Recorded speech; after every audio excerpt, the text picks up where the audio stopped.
il était en train de m'annoncer qu'il avait trouvé de l'or à moins 15 ou à moins 20, quoi, si vous voulez. Donc, il a acheté je lui du dis, tungstène. mais est-ce que vous pensez sérieusement à ce que vous venez de me dire? Est-ce que, voilà, vous avez acheté de l'or à moins 20? Il y a juste un truc qui colle pas, non? Vous croyez pas? Ben non, ça lui avait pas traversé l'esprit.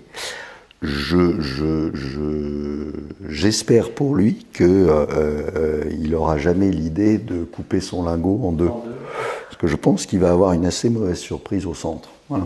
Il a acheté une tomate farcie, quoi. Voilà, c'est ça. Mais la qualité de la farce est à mettre en doute.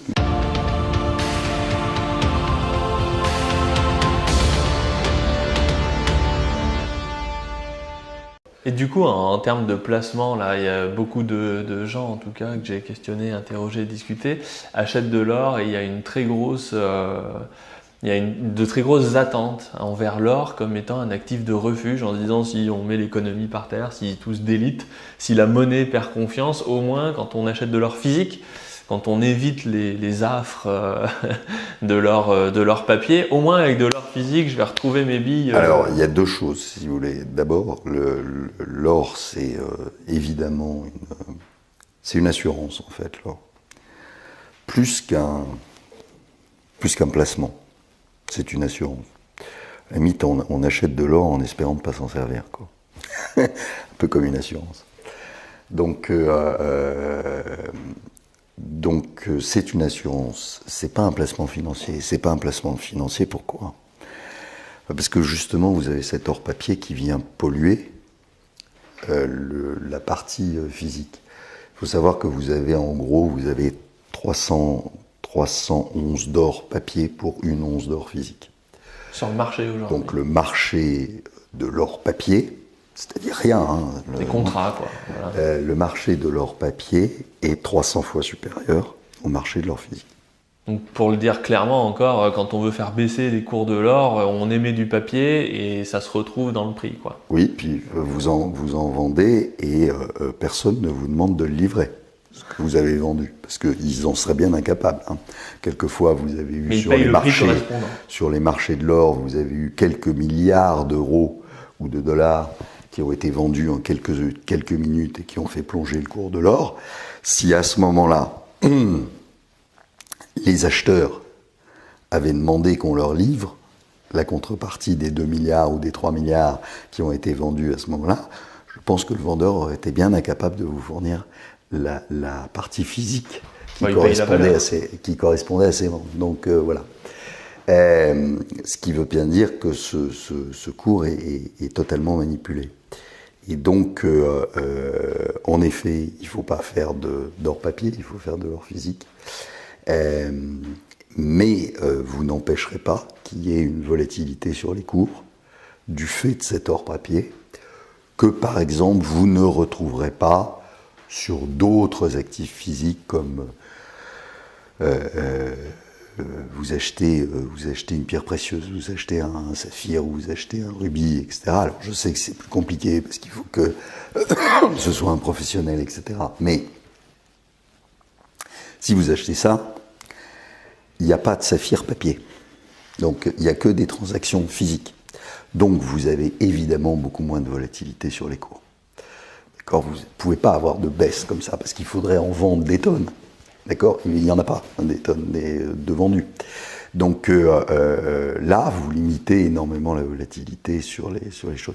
Mais, alors je disais, il faut s'adresser à quelqu'un qui ne soit pas un escroc et qui s'y connaisse vraiment. Ça, c'est la première chose. Mais c'est aussi vrai à propos de l'or. D'accord ? Moi, j'ai eu une fois, c'était, j'en rigole encore parce que c'est assez extraordinaire.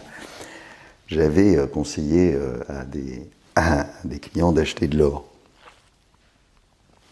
Et je reçois quelque temps après le client qui me dit j'ai écouté vos conseils, monsieur Lamarche, j'ai acheté de l'or. Et mais je lui dis pas par la personne que je vous avais conseillé. Il me dit non, parce que figurez-vous que j'ai trouvé de l'or moins cher. Je lui dis mais c'est quoi de l'or moins cher? Ah ben, une super opportunité. On a trouvé des lingots d'or moins chers. Je lui dis, mais ça n'existe pas, l'or moins cher. Ça veut dire quoi, l'or moins cher? Il y a une cote. Ou à 1%, allez, mais voilà quoi. Ah bah après, c'est Voilà, les c'est frais, les marges, mais si vous voulez, là, c'était pas une question de frais. Il était en train de m'annoncer qu'il avait trouvé de l'or à moins 15 ou à moins 20, quoi, si vous voulez. Donc, Ah oui, il a acheté je lui du dis, tungstène. mais est-ce que vous pensez sérieusement à ce que vous venez de me dire? Est-ce que, voilà, vous avez acheté de l'or à moins 20? Il y a juste un truc qui colle pas, non? Vous croyez pas? Ben non, ça lui avait pas traversé l'esprit. J'espère pour lui qu'il n'aura jamais l'idée de couper son lingot en deux. Parce que je pense qu'il va avoir une assez mauvaise surprise au centre. Voilà. Il a acheté une tomate farcie, quoi. Voilà, c'est ça. Mais la qualité de la farce est à mettre en doute. Mais voilà, enfin donc, faites attention. Enfin, je veux dire, il y a des trucs. C'est comme il y a eu toute une campagne de l'AMF, justement, sur les achats de pierres précieuses, en disant oh là là, c'est que des escrocs, etc. Il y avait des gens qui avaient quand même envoyé des chèques à un site internet et qui attendaient toujours leurs diamants. Évidemment, ils vont les attendre longtemps, les diamants. Enfin, je veux dire, il y a un moment où il faut réfléchir aussi, quand même, un tout petit peu. Donc, vous achetez pas ça n'importe où, vous achetez ça à des gens qui ont pignon sur rue, qui sont réellement des professionnels et qui vont pas vous refiler un éclat de verre à la place d'un diamant. Donc il y a quand même certaines règles quand on fait de l'investissement. Quand vous achetez une action, voilà, il fut un temps où un singe avait de meilleures performances qu'un gérant. C'était le truc qui avait été fait, je crois que c'était dans les années 2000 d'ailleurs.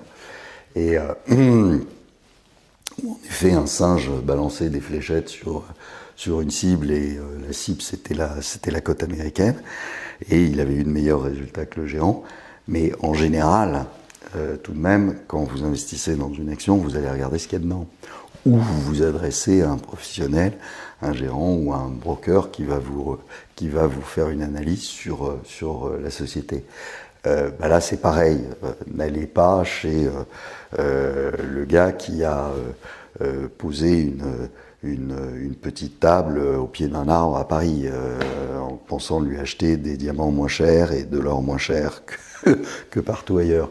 C'est qu'il y a un truc quand c'est moins cher.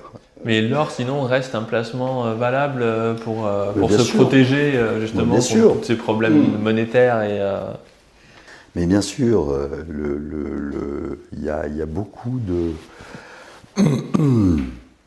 questions autour justement de la disparition de la valeur des billets qui à un moment ou à un autre reviendront à leur valeur intrinsèque qui est un bout de papier avec vaguement des dessins dessus. Donc, c'est-à-dire qu'il ne vaut pas grand-chose. Aujourd'hui, vous avez la Chine qui achète énormément d'or. Et vous avez la Russie qui achète énormément d'or. Et on peut se poser la question. Alors, ne faites pas attention à ce qu'on vous donne comme chiffre, parce que déjà, la Chine est le premier producteur mondial d'or. Ils ont racheté des mines partout. Et en plus, ils en achètent partout sur le marché, officiellement et officieusement. Mais tout ça arrive dans le même coffre. Et donc, on pourrait imaginer, c'était un de mes scénarios, on pourrait imaginer que, par exemple, vous avez suivi depuis quelques mois le phénomène de dédollarisation des Russes, des Chinois, de ce que signent les Russes avec certains pays, de ce que signent les Chinois avec certains pays pour utiliser leur monnaie et pour ne plus utiliser le dollar. Et on pourrait imaginer que, par exemple, une association entre les Russes et les Chinois, et que cette association consiste à acheter de l'or, déjà se faire des stocks suffisants en or, ensuite de lancer une monnaie qui soit et basée et convertible en or. Vous savez qu'ils ont déjà commencé. Ils ont commencé sur certains contrats pétroliers et aujourd'hui, la Chine peut payer en yuan convertible en or. Donc, imaginons qu'ils étendent la chose, c'est-à-dire qu'ils créent une monnaie commune avec, par exemple, la Russie, pourquoi pas, ou pas. Ça, le scénario n'est pas affirmatif là-dessus. Mais imaginons que la Chine ait stocké suffisamment d'or, sorte une monnaie qui soit convertible en or. Est-ce que vous pensez que les autres monnaies vont résister longtemps? En gros, demain, vous vendez des avions. Vous vendez des avions et on vous propose soit de vous payer en dollars, soit de vous payer en euros, soit de vous payer en yuan convertible en or. Moi, je ne sais pas ce que vous faites, vous. Moi, je peux vous dire ce que je fais. Si vous aimez mes vidéos, abonnez-vous et cliquez sur la cloche pour être notifié lorsque je publie de nouveaux épisodes. Et pour recevoir le guide des meilleures stratégies d'investissement de ceux qui y ont déjà réussi, inscrivez-vous ici.